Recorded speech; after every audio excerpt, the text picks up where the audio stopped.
Okay, so Miami, right. It's been the story. Everyone wants a piece of it. Companies moving in left and right, new buildings popping up like crazy. But lately, something's shifted. Yes, We're bro. seeing these articles, big names pulling out of Miami, leaving those fancy offices empty. What's going on? Is the party over before it even really started? Let's dive into this. Miami's commercial real estate, what's the real story? Well, Miami's always been fascinating. It's like watching these massive economic trends play out in real time. Remember 2020, early 2023?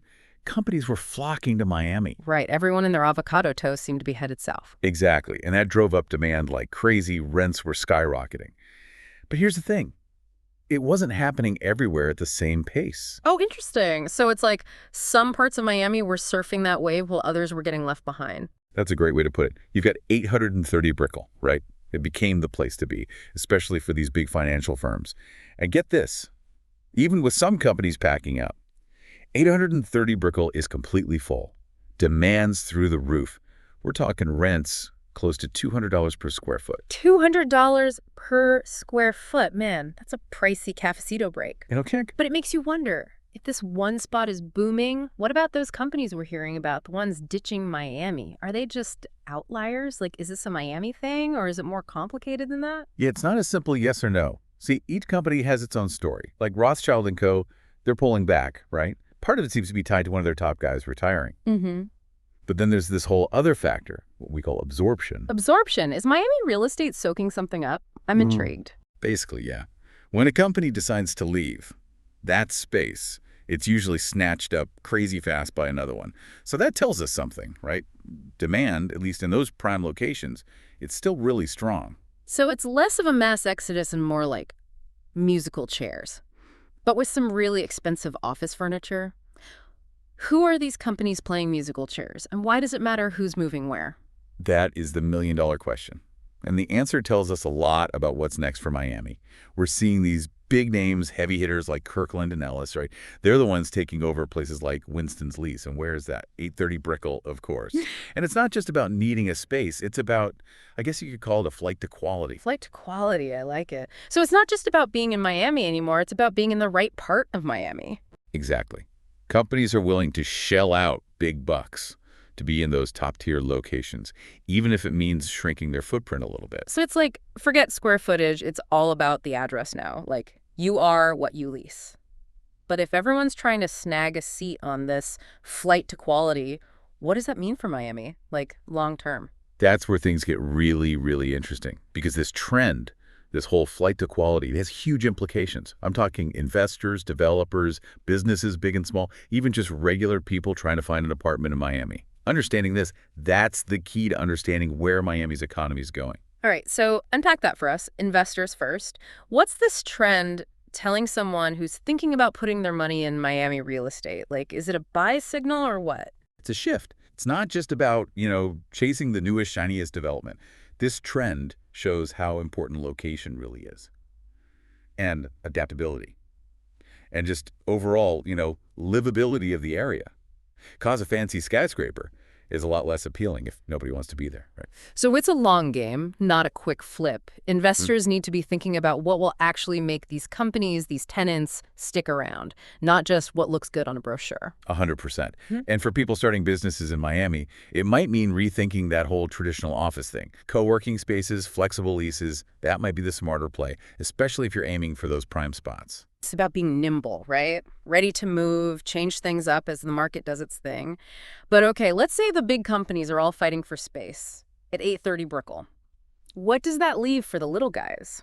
Where do the startups fit in this whole equation? That is the million-dollar question. Because for any city to really thrive, you need balance. You need the stability of those big names and the fresh energy of newcomers. And those startups, the ones sharing desks and hustling, those could be the big names someday. But they need room to breathe, to grow. It's like a cycle, right? And Miami's got to figure out how to keep that cycle moving to make it a place where all businesses can thrive. But let's zoom out for a second. We've talked about investors, businesses. What about just your average person, someone who wants to live and work in Miami? What does all this mean for them? For them, I think it's about realizing that Miami is constantly reinventing itself. This flight to quality, it's just one piece of a much bigger puzzle. Neighborhoods are changing, new businesses are popping up left and right, that line between work and life. It's getting blurrier and blurrier. Yeah. It's definitely a fast-paced environment. Exciting. But it's not without its challenges.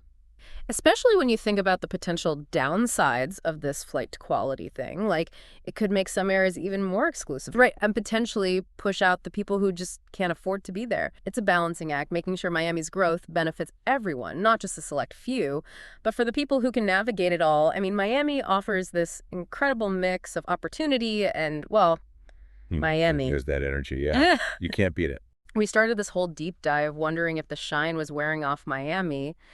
But what we're seeing is the shine's still there. It's just different. It's less about a big flashy show and more about this constant flow of energy and reinvention. And honestly, that's what makes Miami so compelling. It keeps you guessing. Yeah. You never know what's next. So we've gone from Miami's booming to Miami's a bubble and landed somewhere way more interesting. It's like Miami's this constantly moving target, always changing, always reinventing itself. Totally. And with all that change comes opportunity, right? Yeah. But also, it creates winners and losers. And it's fascinating to see who's coming out on top in all of this. We talked about Kirkland and Ellis earlier moving into 830 Brickell. That's a big deal. Huge. Yeah. I mean, It's not just that they're a big firm. They're like the law firm, right? right. Globally.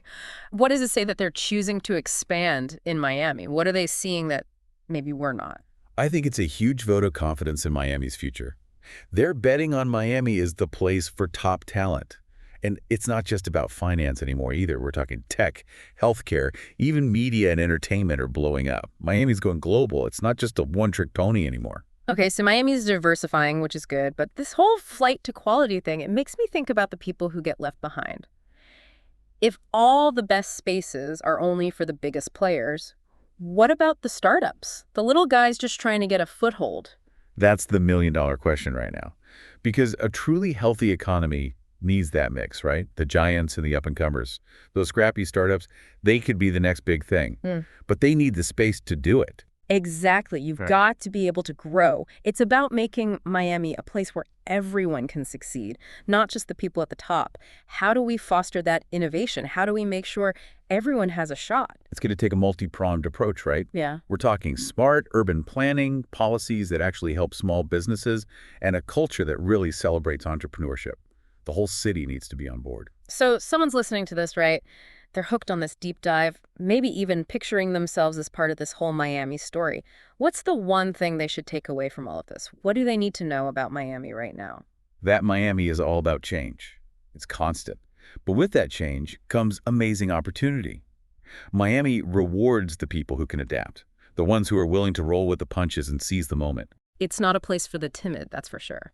But if you're drawn to that energy, the diversity, just the audacity of it all, Miami gives you the chance to be a part of something totally new, totally unique. And that's what makes it so exciting. Miami's still writing its story. And anyone could be a part of it. We started this whole thing wondering if the magic was gone from Miami, but you know what? The magic's still there. It's just different now. It's less about knowing what's going to happen next and more about, like, embracing the unknown. And honestly, that might be the most magical thing of all.